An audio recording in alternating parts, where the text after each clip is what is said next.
বন্ধুরা, আমেরিকা বাংলাদেশকে পুরো চুনা লাগিয়ে দিয়েছে।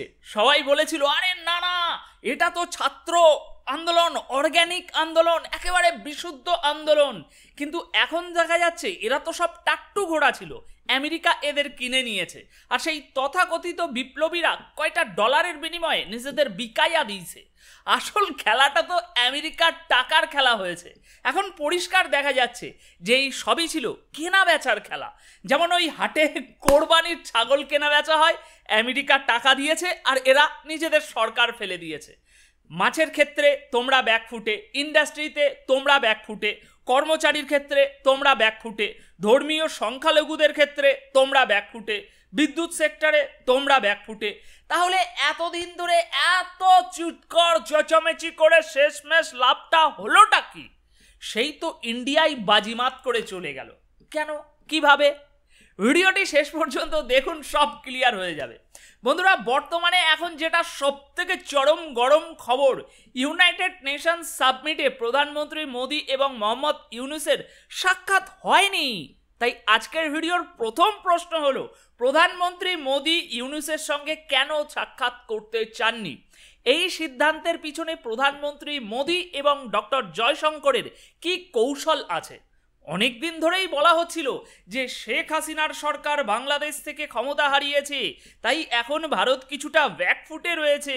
বাংলাদেশে ক্ষমতার পরিবর্তনের ফলে ভারতের জন্য বড় সমস্যা তৈরি হয়েছে। তাই এখন ভারত বাংলাদেশের সঙ্গে সুসম্পর্ক করতে খুব মরিয়া হয়ে উঠেছে। কিন্তু অন্যদিকে মোদি এবং জয়শঙ্কর এই খেলাতে কি বুদ্ধিমত্তার পরিচয় দিয়েছেন, তাই এটা এখানে একটু বোঝা দরকার। ইউনূসের সঙ্গে দেখা না করার সিদ্ধান্ত, এটা আসলে ভারতের একটি অত্যন্ত স্মার্ট কৌশল বলতে পারেন। এর মাধ্যমে ভারত স্পষ্ট বার্তা দিয়েছে যে তারা নিজেদের জাতীয় স্বার্থ এবং মর্যাদার প্রশ্নে কখনোই আপোষ করবে না কোনো পাকিস্তানির কাছে। যদি বাংলাদেশের কিছু পাকিস্তানি দালালেরা মনে করে যে ভারত খুব মরিয়া বাংলাদেশের সঙ্গে সম্পর্ক ভালো করার জন্য, তাহলে সেক্ষেত্রে এই প্রশ্নটা তো থেকেই যায় যে প্রধানমন্ত্রী মোদি তাহলে কেন মোহাম্মদ ইউনূসের সঙ্গে দেখা করতে চাননি। তাহলে চলুন আমরা একটু ঘরোয়া বিশ্লেষণ করে দেখি এটার, যে কেন প্রধানমন্ত্রী মোদি ইউনূসের সঙ্গে দেখা করেননি এবং এই যে ভারতের যে পররাষ্ট্র নীতি, এটা যে একটা স্মার্ট মুভ বলছি, কিভাবে এটা একটা স্মার্ট মুভ হলো। দেখুন, এটা বুঝতে তো আর কোনো রকেট সায়েন্স লাগে না যে ভারত যদি সত্যি মরিয়া হতো তাহলে মোদি ইউনূসের সঙ্গে নিশ্চিত দেখা করত। কিন্তু ইউনূস সাহেবকে মোদির এই এড়িয়ে যাওয়া, এটা এই বার্তা দেয় যে এটি একটি সুপরিকল্পিত সিদ্ধান্ত ছিল, যে ভারতের পররাষ্ট্রনীতি কতটা শক্তিশালী সেটা দেখানো এবং বাংলাদেশের বর্তমান পরিস্থিতিতে ভারতের ভূমিকা কতটা প্রভাবশালী সেটা বোঝানো। দেখুন, ওপরে ওপরে লোক দেখানোর জন্য প্রধানমন্ত্রী মোদি এবং ইউনূসের এই না দেখা করার কারণ হিসাবে যা বলা হচ্ছে তা হলো, প্রধানমন্ত্রী মোদি 23শে সেপ্টেম্বর জাতিসংঘের অধিবেশনে ভাষণ দেওয়ার পরপরই তিনি ভারতে ফিরে যাবেন। অন্যদিকে মোহাম্মদ ইউনূস তার পরের দিন 24শে সেপ্টেম্বর নিউ ইয়র্কে পৌঁছাবেন। এই সময়সূচির তালগোল অমিলের কারণেই দুই নেতার দেখা হবে না। তবে এখানেই একটা সন্দেহের প্রশ্ন আসে, যদি প্রধানমন্ত্রী মোদি সত্যি ইউনূসের সঙ্গে দেখা করতে চাইতেন, তাহলে কি তিনি আর একটা রাত একটু বেশি থেকে ইউনূসের সঙ্গে সাক্ষাৎ করে আসতে পারতেন না? কারণ বাংলাদেশের অনেকেই তো বলেছেন যে ভারত নাকি খুব ডেসপারেট, ভারত খুব চাপের মধ্যে রয়েছে এবং তাদের সমস্যা বেড়েই চলেছে। কিন্তু বাস্তবতা কি তাই? প্রধানমন্ত্রী মোদি যদি সত্যি মরিয়া থাকতেন তাহলে নিশ্চিত তিনি ইউনূসের জন্য আর একটা রাত অপেক্ষা করতেন। কিন্তু সেটা না করে এখন একদম ক্লিয়ার কাট ছবি দেখানো হয়েছে যে ভারত এই মুহূর্তে নিজের অবস্থান সম্পর্কে খুবই আত্মবিশ্বাসী এবং ইউনূসের সঙ্গে দেখা না করার ফলে তাদের কৌশলগত স্বার্থে কোনো কিছু বাঁকা যাবে না। এটি প্রমাণ করে যে ভারত মরিয়া নয়, বরং কৌশলগত দিক দিয়ে দৃঢ়ভাবে এগিয়ে যাচ্ছে। মোদি যে ইউনূসের সঙ্গে দেখা করার কোনো চেষ্টাই করেননি, তাই এটা একটি বোল্ড স্টেপ মোদির বলতে পারেন। প্রধানমন্ত্রী মোদির এই পদক্ষেপ দেখায় যে এটি কেবল একটি সাধারণ মিসম্যাচ নয়, বরং ভারতের কৌশলগত সিদ্ধান্ত আজকের দিনে মোদি ইউনুসকে 10 পয়সাও গুরুত্ব দিচ্ছে না। তাই এখন পাকিস্তানি গোলামদের কাছে এটা স্পষ্ট হওয়া উচিত যে ভারত মোটেই মরিয়া নয় ইউনুসের সঙ্গে দেখা করার জন্য। ভারত এই পদক্ষেপ স্পষ্ট বার্তা দিয়েছে এই পদক্ষেপের মাধ্যমে যে সরকারই বাংলাদেশের ক্ষমতায় থাকুক না কেন, ভারত তার নিজস্ব জাতীয় স্বার্থ বজায় রাখতে যথেষ্ট সক্ষম। এই পদক্ষেপটি প্রমাণ করে যে ভারত বাংলাদেশকে একটি গুরুত্বপূর্ণ প্রতিবেশী হিসাবে দেখে ঠিকই, কিন্তু তাদের সাথে যে কোনো সমস্যা সমাধান করতে ইউনুসের মতো নেতার সঙ্গে দেখা করাটা প্রয়োজনীয় মনে করে না। তাতে সে এখন যত কিলোই সোনা জিতে থাকুক না কেন, ভারত তার নিজস্ব শর্তেই সম্পর্ক বজায় রাখতে আগ্রহী। এখন পাকিস্তানের কোনো দালাল, কোনো গোলাম যদি এটা ভেবে থাকে যে যদি এমন কোনো নির্দিষ্ট একটি সরকার ক্ষমতায় আসে তাহলে সেটা ভারতের জন্য সমস্যা তৈরি হবে, তাহলে সেটা ভুল ভাবনা। আজকের ভারত এতটাই সক্ষম যে চীন বা পাকিস্তানের মতো দেশের সমর্থন পেলেও ভারত নিজের জাতীয় স্বার্থ সুরক্ষিত রাখতে এবং সমস্যার সমাধান করতে সাহসী এবং দক্ষ। মোহাম্মদ ইউনুস, যিনি এখন নিজেকে বাংলাদেশের সবচেয়ে গুরুত্বপূর্ণ নেতা বলে মনে করছেন, তার প্রতি ভারতের এই পদক্ষেপ এটা দেখায় যে ভারত তাকে ততটা গুরুত্ব দিতে মোটেও রাজি নয়। আপনি কি ভারতকে মজা মনে করেন ইউনুস সাহেব? কোনো বিচার না করে দে দানা দান জেল থেকে একের পর এক আতঙ্কবাদী, মার্কা মারা আতঙ্কবাদী ছেড়ে দিচ্ছেন, আর তারা বাইরে এসে সোজাসুজি ভারতকে হুমকি দিচ্ছে দিল্লি স্বাধীন করব, পশ্চিমবাংলার মুখ্যমন্ত্রীকে বলছে স্বাধীন রাজ্য ঘোষণা করুন, আর আপনি চুপচাপ বসে বসে সেগুলোর মজা নিচ্ছেন। আপনি কি মনে করছেন ভারতের বিরুদ্ধে যে কোনো জায়গায় যাই ইচ্ছা বলে দিতে পারবেন এবং তারপর আবার যখন ইচ্ছে তখন ভারতের প্রধানমন্ত্রী আপনার সাথে এসে দেখা করতে চলে আসবে, আপনি বললেই চলে আসবে, দেখা করবে? এসব ভুলে যান ইউনুস সাহেব। এ আর সেই 50 বছর আগের ভারত নয় ইউনুস। ভারত এখন তার মর্যাদা রক্ষা করতে জানে, ভারত তার জাতীয় স্বার্থ রক্ষা করতে সম্পূর্ণ সক্ষম, এখন আত্মনির্ভর। আপনার ওই 10 পয়সার আতঙ্কবাদী আর সস্তার ভাড়া করা ওই ভারত বয়কট আন্দোলন করা পাবলিকরা, আপনারা যতই ওই নোক দাঁত বের করে ভয় দেখান না কেন, এদেশে মানুষ এখন আপনাদের দিকে ওই ফিরেও তাকায় না, ওই ভয়ের দিকে। শুনে রাখুন ইউনুস সাহেব, এখন যে অবস্থা আপনাদের দেশে হতে চলেছে তা কল্পনাও করতে পারবেন না। কিছু বাস্তবতা আপনাকে বলি। এখন বর্তমানের বড় খবর হলো বাংলাদেশের বিদ্যুৎ সরবরাহের একটি বড় অংশ আসে গৌতম আদানির পাওয়ার প্ল্যান্ট থেকে। তাই এখন গৌতম আদানি কিছুদিন আগে বাংলাদেশকে বলেছিল যে বিদ্যুৎ সরবরাহের বিলটা মেটাতে হবে দাদা, এবার অনেক দিন হয়ে গিয়েছে। তবে বাংলাদেশ থেকে তখন তেমন কোনো জবাব আসেনি, আমরা খতিয়ে দেখব এই সেই জবাব এসেছিল। এরপর বাংলাদেশ এমন কথাও বলতে শুরু করেছে যে তারা ভারতের বিদ্যুৎ নেবে না, যেন তারা নতুন কিছু বিশাল একটা শক্তি আবিষ্কার করে ফেলেছে। কিন্তু বাস্তবতা কি জানেন? আপনি 84 বছরে পা রেখেছেন, আর শ্বাসকষ্টের সমস্যাগুলো এই বয়সেই বেশি দেখা যায়। তাই একটু বুঝে শুনে খেলাটা করুন। ধীরে ধীরে বাংলাদেশের অর্থনৈতিক অবস্থা খারাপ হচ্ছে। বাংলাদেশের টেক্সটাইল ইন্ডাস্ট্রি, যা একসময় দেশের অর্থনীতির মেরুদণ্ড ছিল, শেখ হাসিনা যাওয়ার পর এখন সেই ইন্ডাস্ট্রি ধস নেমেছে। এখন সেই ইন্ডাস্ট্রিতে বিনিয়োগ করার মতো কেউ নেই। আর ইন্ডাস্ট্রি তৈরি হওয়ার পর থেকে এই প্রথমবার এমন ঘটেছে যে বাংলাদেশের টেক্সটাইল ইন্ডাস্ট্রি এত বিশাল ক্ষতির মুখে পড়েছে। এমনকি যেসব কোম্পানি সেখানে বিনিয়োগ করতে গিয়েছিল, এখন তারা বলছে আমাদের টাকা বাংলাদেশে নয়, বরং ভারতের উত্তরপ্রদেশে বিনিয়োগ করতে হবে।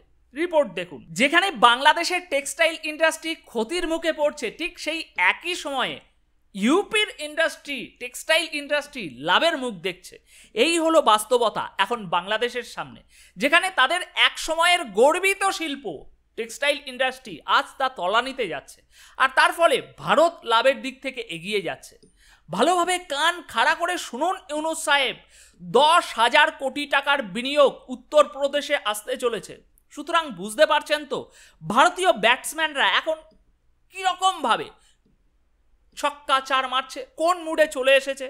এইভাবে যখন দেশের অর্থনীতি আরো পিছিয়ে পড়বে এবং পরিস্থিতি নিয়ন্ত্রণের বাইরে চলে যাবে, তখনই তাদের হুঁশ ফিরবে। আর সেই হুঁশ ফেরার ফলাফল ইতিমধ্যেই দেখা যাচ্ছে। গৌতম আদানি যখন প্রথমে মুখে বলেছিলেন আমাদের পাওনা টাকা আমাকে দিন, তখন বাংলাদেশ তেমন পাত্তা টাত্তা দেয়নি। কিন্তু এবার যখন আদানি একেবারে লিখিতভাবে জানিয়েছেন যে তাদের $800 মিলিয়ন বকেয়া রয়েছে, তখন ইউনূস সাহেবের একটু টনক নড়েছে। ইউনূস সাহেব এখন বলছে আমরা পুরোপুরি চেষ্টা করছি টাকা জোগাড় করার, আমরা খুব তাড়াতাড়ি আপনার টাকা দিয়ে দেব, অনুগ্রহ করে আমাদের বিদ্যুৎ সরবরাহ বন্ধ করবেন না, আমরা খুব দ্রুত আপনার টাকা দিয়ে দেব। তবে গৌতম আদানি ইতিমধ্যেই বাংলাদেশে বিদ্যুৎ সরবরাহ কমিয়ে দিয়েছেন। অন্যদিকে বাংলাদেশে বিদ্যুৎ উৎপাদনের জন্য তাদের নিজস্ব যতগুলো পাওয়ার প্ল্যান্ট আছে সেগুলোর অধিকাংশই অর্থের অভাবে প্রায় অচল অবস্থায় আছে। এখন বিদ্যুৎ উৎপাদন চালিয়ে যাওয়ার মতো পর্যাপ্ত অর্থ তাদের কাছে নেই। এমন অবস্থায় বাংলাদেশে বর্তমান মাত্র একটি পাওয়ার প্ল্যান্ট আছে যা তার 100% দক্ষতায় 24 ঘন্টা চালু রয়েছে। কিন্তু বাস্তবতা হলো একটানা 100% দক্ষতায় একটি পাওয়ার প্ল্যান্টকে আপনি কতদিন চালাবেন? তাই এটিও খুব শীঘ্রই বিকল হয়ে যাবে, কারণ কোনো প্ল্যান্টই দীর্ঘদিন এত উচ্চ ক্ষমতায় চলতে পারে না। তাই এখন যদি বাংলাদেশের বিদ্যুৎ পরিস্থিতি দ্রুত উন্নয়ন না ঘটে, তবে শীঘ্রই তারা আরও বড় সংকটের মুখে পড়বে। আর কারণ বিদ্যুৎ ছাড়া দেশের শিল্প অর্থনীতি এগিয়ে নিয়ে যাওয়া প্রায় অসম্ভব।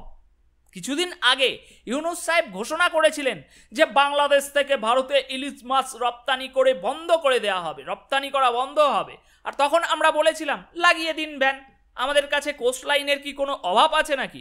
উড়িষ্যা আছে, অন্ধ্রপ্রদেশ আছে, বাংলার কোস্ট লাইন আছে, আমরা যেখান থেকে চাইবো সেখান থেকে ইলিশ পাবো। তোমাদের থেকে মাছ নিচ্ছিলাম, তোমাদেরও ব্যবসা বাণিজ্য একটু ভালো মতো চলছিল, কিন্তু ঠিক আছে, দেবানা যখন কোনো সমস্যা নেই, ইলিশ মাছের রপ্তানি বন্ধ করে দিল। কিন্তু এখন সাম্প্রতিক খবর কি? ইউনূস সাহেব নিজের অবস্থান থেকে সরে এসেছেন। গতকালই বলেছেন যে এই ব্যান তুলে নেওয়া হলো, তারা চায় দুর্গাপূজায় সময় বাংলাদেশের ইন্ডিয়ার বাঙালিরা ইলিশ মাছ আবার খাক, ভারতের রপ্তানি করা হোক। সুতরাং ঢাকাঢাকি করার আর কোনো লাভ নেই, এখানে কিছু নেই। এতে স্পষ্ট বোঝা যাচ্ছে যে ভাই দেশের অর্থনীতি তোমরা একেবারে গর্তে ফেলে দিয়েছো, আর তারই ফলস্বরূপ তোমরা নিজেদের সিদ্ধান্ত থেকে সরে আসতে বাধ্য হচ্ছ। বাংলাদেশের পরিস্থিতি দিন দিন খারাপ হচ্ছে এবং ইউনূস নিজেই এখন প্রচণ্ড চাপে আছেন, তার বিরুদ্ধে প্রতিবাদ শুরু হয়েছে। আর এই প্রেক্ষাপটে তার ক্ষমতায় টিকে থাকার সম্ভাবনাও দিন দিন কমে আসছে। আর এই কারণেও ভারত মোহাম্মদ ইউনূসকে বেশি গুরুত্ব দিচ্ছে না। ইউনূসের প্রতি নির্ভরতা বাড়ানোর চেয়ে ভারত তার কৌশলগত স্বার্থকে সুরক্ষিত রাখতে আরও স্মার্টভাবে এগিয়ে যাচ্ছে। বাংলাদেশের বর্তমান পরিস্থিতি ভারতের জন্য এটা একেবারেই পরিষ্কার যে ইউনূসকে বেশি বড় করে দেখার কোনো প্রয়োজন নেই, কারণ ইউনূসের দিন হয়তো গোনা শুরু হয়ে গিয়েছে অলরেডি। বাংলাদেশের অর্থনীতি ক্রমশ শ্রীলঙ্কার মতো সংকটের দিকে এগোচ্ছে, তাদের বৈদেশিক মুদ্রার রিজার্ভ খুব দুর্বল অবস্থায় পৌঁছেছে এবং এখন তারা $5 বিলিয়ন জরুরি সহায়তা চেয়েছে আন্তর্জাতিক মুদ্রা তহবিল IMF থেকে। এই পরিস্থিতিতে স্পষ্ট ইঙ্গিত দিচ্ছে এই পরিস্থিতিটা যে বাংলাদেশের অর্থনীতি সেই একই পথে হাঁটছে যেভাবে শ্রীলঙ্কার অর্থনীতি ধস পড়েছিল। যেমন শ্রীলঙ্কার প্রেসিডেন্টকে পদত্যাগ করতে হয়েছিল, ঠিক তেমনই যদি মোহাম্মদ ইউনূস বাংলাদেশের এই চলমান অর্থনৈতিক সংকট সমাধান করতে ব্যর্থ হয়, তাহলে তার বিরুদ্ধেও একটা বড় ধরনের বিক্ষোভ দেখা দেবে। এছাড়া আরও একটি বিশেষ বিষয়, বাংলাদেশের রাজনীতিতে সামরিক বাহিনীর ভূমিকা সবসময়ই বিশাল ছিল, তা আমরা সবাই জানি, এবং সাম্প্রতিক ঘটনাগুলো এই প্রেক্ষাপটে আরও গুরুত্বপূর্ণ হয়ে উঠেছে। যখন শেখ হাসিনা দেশ ছেড়ে চলে গেলেন তখন অনেকেই ধারণা করে নিয়েছিলেন যে এবার হয়তো সামরিক বাহিনী হয়তো এবার ক্ষমতায় আসতে পারে, ক্ষমতা পুনঃপ্রতিষ্ঠা করতে পারে। যদিও সামরিক বাহিনীর সেই ইচ্ছা ছিল, কিন্তু তারা জানতো যে এখনই সেই ক্ষমতা দখলের সঠিক সময় আসেনি, কারণ এখন বাংলাদেশে শিক্ষার্থীদের নেতৃত্বে যে আন্দোলন চলছে তা গণতন্ত্রের জন্য, এবং তারা এক্ষুনি ওই সামরিক শাসন টাসন মেনে নেবে না, আবার তুমুল আন্দোলন শুরু হবে। তাই সামরিক বাহিনী অপেক্ষা করছে এবং দেখছে যে মোহাম্মদ ইউনূস ক্ষমতায় এসে যদি আর্থিক সংকট সমাধান করতে ব্যর্থ হয়, তাহলে সেটাকে অজুহাত হিসাবে ব্যবহার করে তারা তাদের ক্ষমতা পুনঃপ্রতিষ্ঠা করতে পারবে। তাই এই পরিস্থিতিতে সামরিক বাহিনী কখনোই চায় না যে মোহাম্মদ ইউনূস ভালো কিছু করুক, কারণ যদি ইউনূস সফল হয় এবং জনগণের আস্থা অর্জন করতে পারে, তাহলে সামরিক বাহিনীর ক্ষমতা পুনঃপ্রতিষ্ঠানের সুযোগ খুবই ক্ষীণ হয়ে যাবে। সুতরাং সামরিক বাহিনী অপেক্ষা করছে যে ইউনূস অর্থনীতি সামলাতে কবে ব্যর্থ হবে এবং ঠিক তখনই তারা তাদের ক্ষমতা আরও বাড়ানোর সুযোগ পাবে। এটি একটি অত্যন্ত কৌশলী রাজনৈতিক পরিস্থিতি, যেখানে সামরিক বাহিনী ইউনূসের ব্যর্থতার উপরে নির্ভর করছে তাদের নিজস্ব ক্ষমতা পুনর্গঠনের। যতই মোহাম্মদ ইউনূসের বিরুদ্ধে বিক্ষোভ বাড়ছে এবং বাংলাদেশের অর্থনৈতিক সংকট আরও গভীর হচ্ছে, সামরিক বাহিনীর জন্য সেটা ততই সঠিক সময় হয়ে উঠছে ক্ষমতা পুনঃপ্রতিষ্ঠা করা। সাম্প্রতিক একটি গুরুত্বপূর্ণ উন্নয়ন তো আমরা সবাই দেখলাম, ম্যাজিস্ট্রেট ক্ষমতা দেওয়া হলো, যেখানে সামরিক বাহিনী দেশের পুলিশের ক্ষমতাও নিজেদের নিয়ন্ত্রণে নিয়ে নিয়েছে। এর মানে সামরিক বাহিনীর ক্ষমতা আস্তে আস্তে বাড়ছে এবং তারা ধীরে ধীরে আরও শক্তিশালী হয়ে উঠছে। এটি আসলে বাংলাদেশের জন্য এবং বিশেষ করে মোহাম্মদ ইউনূসের জন্য একটা বড় ফাঁদ বলতে পারেন, ফাঁদ হয়ে দাঁড়িয়েছে, যেখানে ভারত অত্যন্ত স্মার্টভাবে কৌশল প্রয়োগ করছে। বাংলাদেশ ভেবেছিল মোহাম্মদ ইউনূস যখন ক্ষমতায় আসবে ভারত অপেক্ষা করবে এবং ইউনূসের সাথে দেখা করতে বাধ্য হবে, কিন্তু এখন পুরো খেলাটাই ইউনূসের জন্য উল্টো হয়ে গেছে। প্রধানমন্ত্রী মোদি স্পষ্ট করে দিয়েছেন যে তিনি ইউনূসের সঙ্গে দেখা করার কোনো ইচ্ছাই রাখেন না এবং তাকে কোনো কৌশলগত ব্যক্তি হিসাবেও বিবেচনা করছেন না। আর ইউনূস এটা পুরোপুরি ডিজার্ভও করে, কারণ তিনি পাকিস্তান ও চীনের সঙ্গে তার সম্পর্ক গভীর করেছে, যা ভারতের সঙ্গে দ্বন্দ্ব আরও বাড়িয়ে দিয়েছে। ইউনূস পাকিস্তান ও চীনের সঙ্গে ঘনিষ্ঠ হওয়ার প্রবণতা তাকে ভারতের চোখে আরও অপ্রয়োজনীয় করে তুলেছে। মোহাম্মদ ইউনূসের উচিত ছিল একটু বাস্তববাদী হওয়া এবং এমন নেতিবাচক নীতি একটু এড়িয়ে যাওয়া, যা শেষমেশ ভারতের বদলে তার নিজের দেশকেই ক্ষতিগ্রস্ত করছে।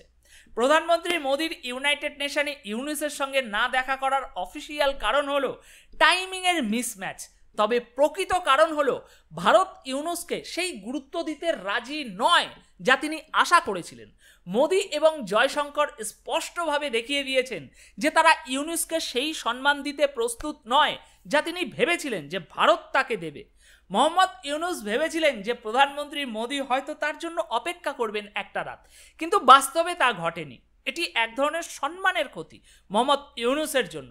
তিনি বুঝতে পারছেন না যে তারা এই যে নেতিবাচক নীতি ও পদক্ষেপগুলো ভারতের জন্য নিচ্ছে, এগুলো বিশেষ কোনো বড় সমস্যা তৈরি করবে না ভারতের জন্য, বরং এগুলো বাংলাদেশ তার নিজের জন্য সমস্যা তৈরি করছে বড় বড়।